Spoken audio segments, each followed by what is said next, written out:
ya pada saat itu ada sebagian jamaah atau hadirin tuh berubah wujud gitu.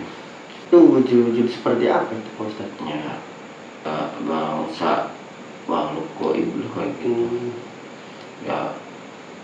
Ya seperti orang-orang apa sih ya kayak gitu. Ya wujudnya seperti makhluk gaib, ada yang bermukanya seperti binatang gitu. Bermukanya seperti ya yang menyeramkan gitu.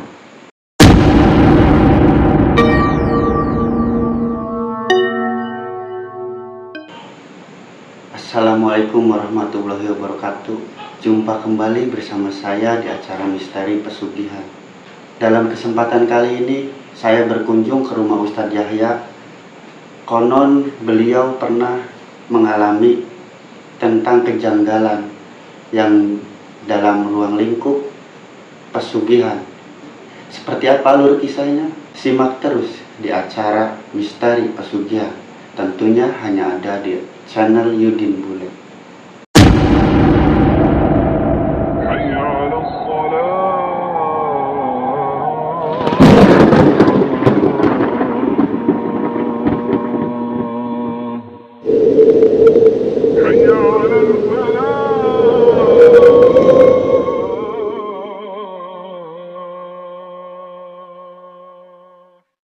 Assalamualaikum Pak Ustadz.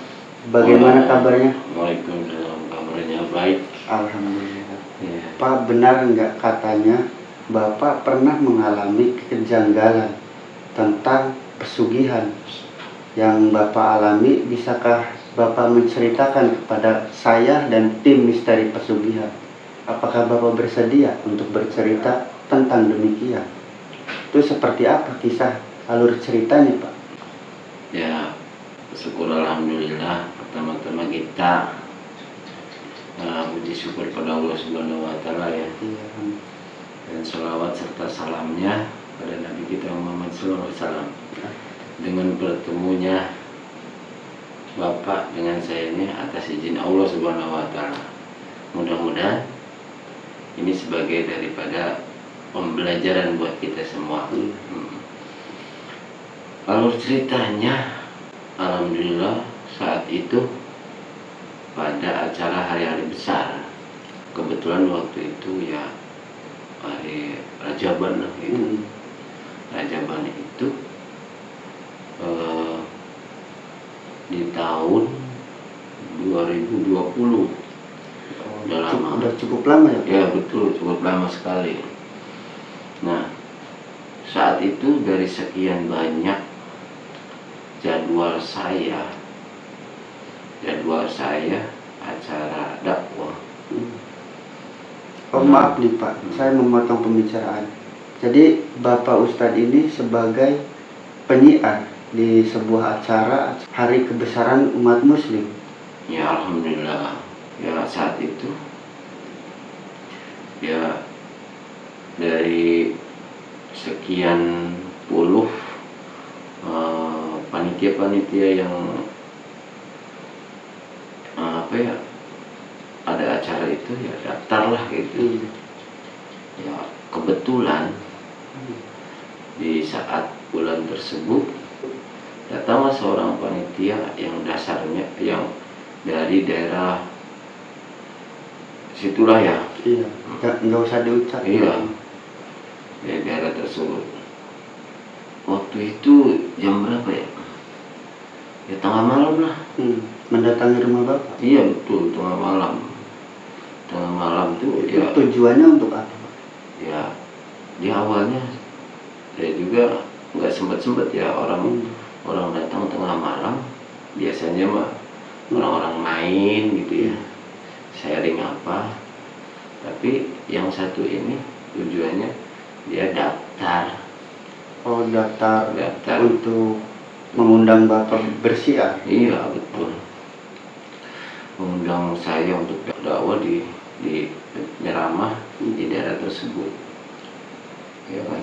Nah, saya persilahkan masuk. Oh, ya saya sambut lah, ya kan. Saya sambut bagaimana biasanya datangnya tamu. Nah, terus dengan bertamunya itu Saya tanya tujuannya mau apa kesini kayak gitu. Datang di tengah malam. Iya, tengah malam tujuannya apa, mau sharing atau mau apa nih? Dia sekaligus mau daftar katanya, daftar acara hari besar. Oh, dia bilang maunya hari, sedangkan dalam 1 bulan penuh bulan tersebut, bulan Rajab tersebut, penuh saya. Oh, jobnya lagi Iya, penuh. Saat minggu itu tuh penuh.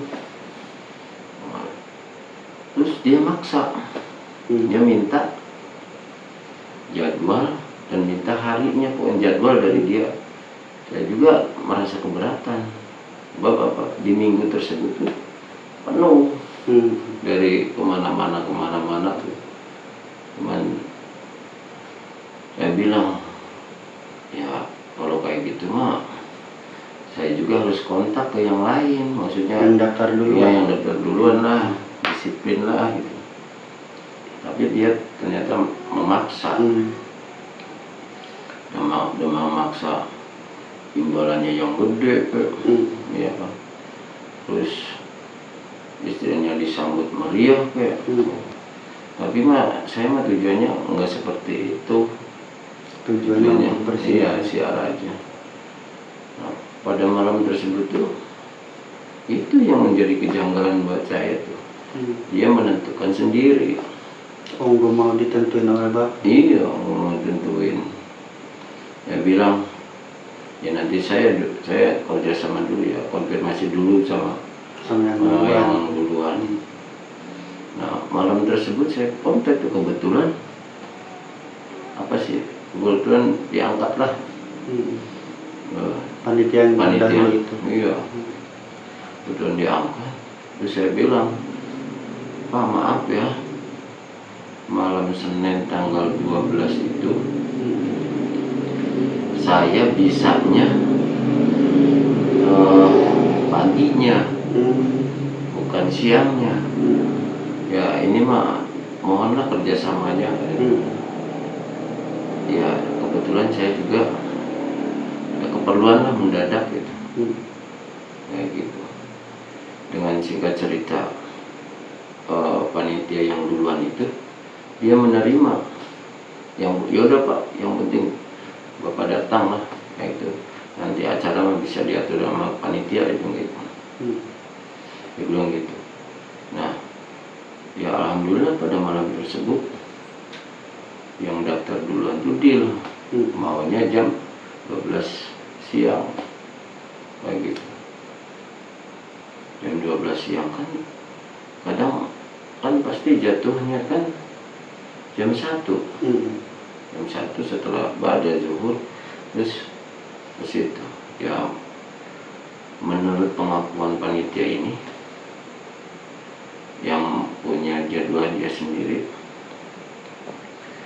ya dia bilang ya acara itunya harus jam segitu, jam 1 dan siang. Ya oke lah, ya bilang kalau maunya seperti itu. Kebetulan saya diizinkan dari yang daftar duluan. Saya mengiyakan. ACC lah menyanggupi yang menyanggupi panitia yang tadi. Ya ACC lah yang daftar ini tuh. Nah setelah itu, setelah dia singkat ceritanya bahwa di kampung tersebut ya ada peresmian gitu. Oh, acara peresmian. Iya, ada peresmian. Ya, pokoknya yang kira-kiranya penting di daerah tersebut. Ya, jadi kita juga merasa tergugah lah gitu. Ya, nah setelah dia selesai dia izin pulang. Waktu itu jam 1-an beres malam.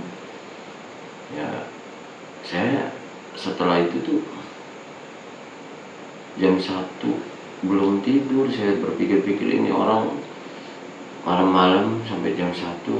Ya kita husnuzon husnuzon lah, nggak suzon sama orang yang mungkin dia sempatnya nggak tahu di jalannya macet nggak ada apa gitu. Jadi saya husnuzon lah sama orang tersebut.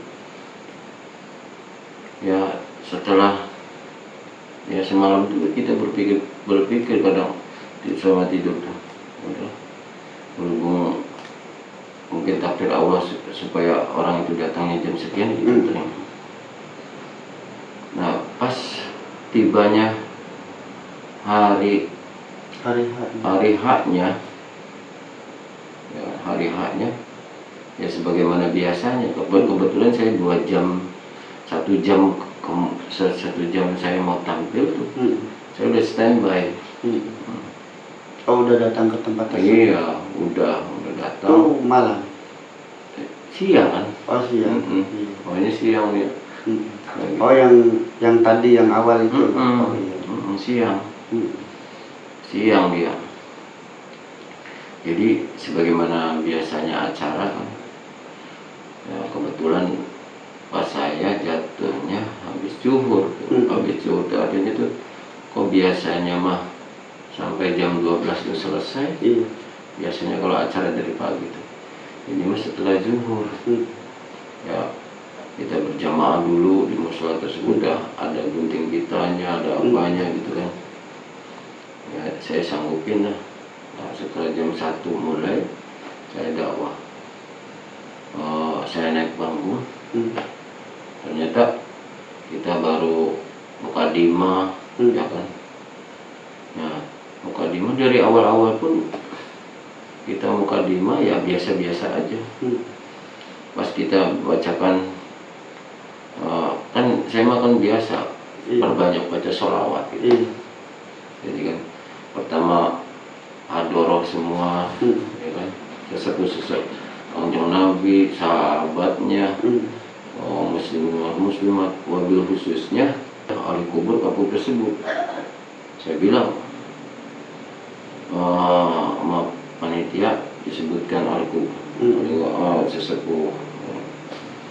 Pas saya bacakan ahli kubur semuanya, terus udah selesai sampai saya awali dengan baca sholawat. Ya yang itu sholawat busro. Ya, perbanyak baca sholawat busro buat hadirin semua yang di situ. Banyak ya, biasanya saya kalau mau tampil itu ya minimal 3 kali baca sholawat. Iya, ya fungsinya kan buat acara tersebut tuh, 1 lancar, kedua semuanya tuh menerima ilmu, sedikit apapun masuk lah ke hadirin gitu. Terus keadaannya insya Allah senang semua diterima. Setelah saya baca sholawat busro, ya kan, awalnya juga kita nggak tahu menahu, tak diduga-duganya, ya kan, kok hadirin tuh rada kurang semangat ya. Dari sholawat ya, yang pertama semangat, kedua semangat, yang ketiganya kok rada melempem gitu, nggak semangat. Mestinya kan ketiga itu mungkin semangat. Ternyata ya pada saat itu kok ada sebagian jamaah atau hadirin tuh berubah wujud gitu. Oh yang hadirnya berubah wujud? Iya, berubah wujud. Ada apa tuh? Itu wujud seperti apa itu Pak Ustadz? Ya, maaf lah ya kalau disebut mah ya bangsa makhluk gaib kayak gitu. Ya seperti orang-orang apa sih ya kayak gitu. Ya wujudnya seperti makhluk gaib, ada yang bermukanya seperti binatang gitu. Bermukanya seperti ya yang menyeramkan. Itu banyak yang muka-mukanya kayak gitu. Sebenarnya sih ya lumayan banyak. Ya, mungkin yang saya lihat baru segitu pergi ya. Ya artinya Gusti Allah mengizinkan orang-orang tersebut tuh yang punya perilaku jelek itu terlihat di situ. Tapi saya nggak banyak inilah ya, karena itu kan di muka umum. Terus Pak Ustadz sendiri melanjutkan ceramahnya?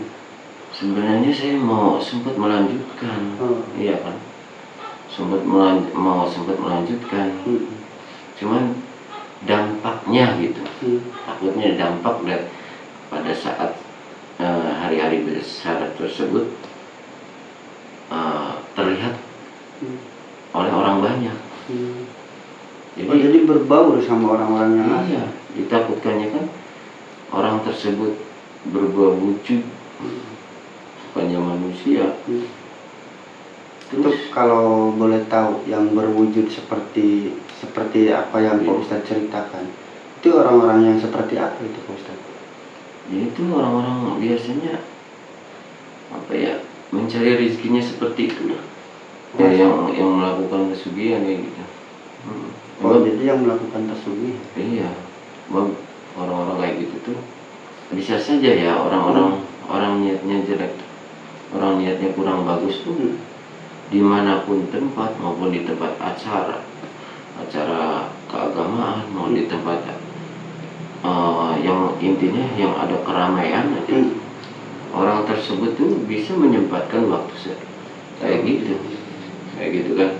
Namanya juga etikat orang gitu. Jadi Pak Ustadz sendiri nih, kalau boleh tahu, Pak Ustadz pribadi percaya enggak tentang pesugihan tersebut? Ya, buktinya mungkin kan kebanyakan ulama-ulama atau yang lainnya kan banyak yang ada yang percaya, ada yang tidak tentang pesugihan tersebut. Pak Ustadz sendiri percaya atau tidak? Kalau di ajaran Islam itu kan, pertama itu hakikatnya adanya dari pesugihan itu karena adanya setan, ya kan? Karena adanya setan, sifatnya dia mengganggu orang-orang yang mau niat benar, kayak gitu. Jadi bila mana orang-orang tersebut, orang awam yang salah apa ya, dia punya pengen instan dengan keduniawiannya, iya kan? Halnya setan pun dia ikut membantu, kayak gitu. Jadi itu tujuan setan sendiri kan menyesatkan orang tersebut. Iya. Makanya dengan adanya pesugihan itu ya kita karena ada faktor setan. Jadi kesimpulan Pak Ustadz sendiri percaya tentang pesugihan tersebut? Ya percaya ada karena adanya setan. Kita percaya dengan adanya setan karena setan itu adalah sebagai makhluk gaib, ya kan? Kan ada dalam Al-Quran, allazina yu'minuna bil ghaibi. Jadi percayalah orang-orang mukmin dengan, ya kan, dengan makhluk-makhluk gaib. Yang gaib itu banyak. Nah, dari hal tersebut ya adanya setan yang mengganggu manusia untuk jalan pintasnya mencari dunia, ya itu karena adanya setan. Jadi adanya pesugihan itu karena adanya setan. Ya kita percaya adanya gaib, adanya setan, gitu. Makanya dengan adanya setan itu ya kalau misalkan kitanya punya itikad yang kuat atau iman yang kuat, ya kan, nggak mungkinlah orang itu terjerumus oleh setan ataupun dengan jalan mencari rezeki yang haram atau pesugihan. Iya, yang adanya pesugihan itu. Makanya sebenarnya ya orang-orang yang mencari pesugihan tersebut udahlah, insya Allah kalau misalkan kitanya ibadahnya istiqomah kayak gitu, insya Allah Allah tuh ngasih rezeki itu tadi juga kayak gitu ya, tadi juga cuman ya itu bisakah ujian tersebut diganggu sama setan dengan, maaflah, ekonominya yang kurang, kayak gitu. Terus dikasih sakit, ya, dikasih segala macam ujian dari rumah. Makanya acara dengan pesugihan itu, ya sadarlah gitu. Kalau bisa jangan sampai lah gitu. Dilarang sama Allah Subhanahu wa Ta'ala. Saat itu terjadi ya kita sambung ya. Iya, sambungin tadi. Nah setelah kita lihat orang-orang tersebut waktu kita baca sholawat, saya minta pamit sama panitia. Itu panitianya berwujud manusia atau? Ya kalau panitia mah manusia asli. Manusia asli. Itu yang hadirnya kebanyakan yang iya. Orang-orang yang seperti iya. Saya tuh di atas panggung terus bicara sama panitia. Bilangnya gini, saya kan di belakang panggung tuh. Maaf panitia, bila mana ini acara ini dilanjutkan, ditakutkan ya orang tersebut tuh berwujud bukan manusia, ditonton oleh banyak, kayak gitu. Jadi mendingan ini aja ya di stop lah gitu. Jadi Pak Ustadz izin pulang? Ya terus terang lah seperti itu. Nah, kadang di tempat ramai kayak gitu kan, di tempat ramai, makanya terus kita saat itu tuh ya kita masih bahas tentang acara Raja Banyak, terus singkat aja ya karena ada. Terus saya waktu itu ya saya minta izin, diizinkan, tapi dialihkan. Kebetulan saya waktu itu tuh saya bawa grup kasidah modern Gambus kayak gitu. Saya alihkan ke Gambus ya. Tapi Gambus itu kan istilahnya enggak begitu inilah ya. Nah saat itu ya tetaplah lanjut, cuman si jamaah yang beberapa orang itu ya minta bantuannya panitia, khususnya di dialihkan lah, suruh pulang. Saat itu juga saya pulang, saya turun dari sini. Nah Pak Ustadz, selain Pak Ustadz sendiri yang melihat kejadian tersebut, apakah orang-orang sekitar menyaksikan? Sebagian sih. Sebagian ada yang menyaksikan. Iya, makanya saya diizinkan pulang tuh dari sekian ya teman-teman saya juga, ya kan, termasuk ada sebagian panitia juga tahu, baik yang bisa melihat. Iya, makanya kalau misalkan saya sendiri tahu, kan dikirain saya alasan apa. Iya. Ternyata setelah itu ngumpul di belakang panggung tuh sama kejadiannya, artinya tuh melihat kayak gitu si panitia juga melihat. Jadi dengan rembukan panitia saya memutuskan untuk dipersilahkan untuk pulang, kayak gitu. Dan dilanjutkan ya dengan tim Gambus saya. Jadi acara tersebut itu tetap berjalan sampai akhir, tapi kitanya pulang, kayak gitu. Pulang tuh dengan alasannya seperti itu. Ya alhamdulillah dengan tegangnya situasi itu ya hadirin itu ya clearnya itu masih tetap enggak mengecewakan, enggak kecewa saya pulang tuh, karena saya ada diambilkan ke kampusnya, alhamdulillah.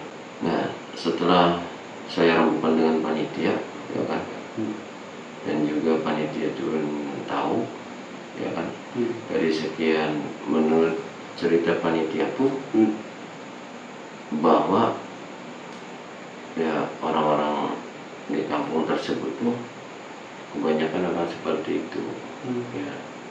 Ya mudah-mudahan orang tersebut atau dari sekian persennya orang-orang yang melakukan seperti itu dapat hidayah lah, taubat lah gitu, taubat. Mudah-mudahan dengan terjadinya acara tadi tuh, ya kan, ya dijauhkan, sadar, terus ya lepaslah dari apa yang dia punya seperti itu, dari pesugihan-pesugihan itu. Kayak gitu. Ya mungkin yang saya bisa ceritakan itu. Baiklah pemirsa, mungkin Pak Ustadz Yahya cuma sekedar bercerita sampai sekian, sampai di sini, dan kami pun mohon undur diri, dan kami pun mengucapkan terima kasih kepada pemirsa yang telah menyimak di acara Misteri Pesugihan yang ada di channel Yudin Bule. Sekian kami ucapkan terima kasih. Wassalamualaikum warahmatullahi wabarakatuh. Terima kasih Pak Ustadz. Waalaikumsalam. Sama-sama.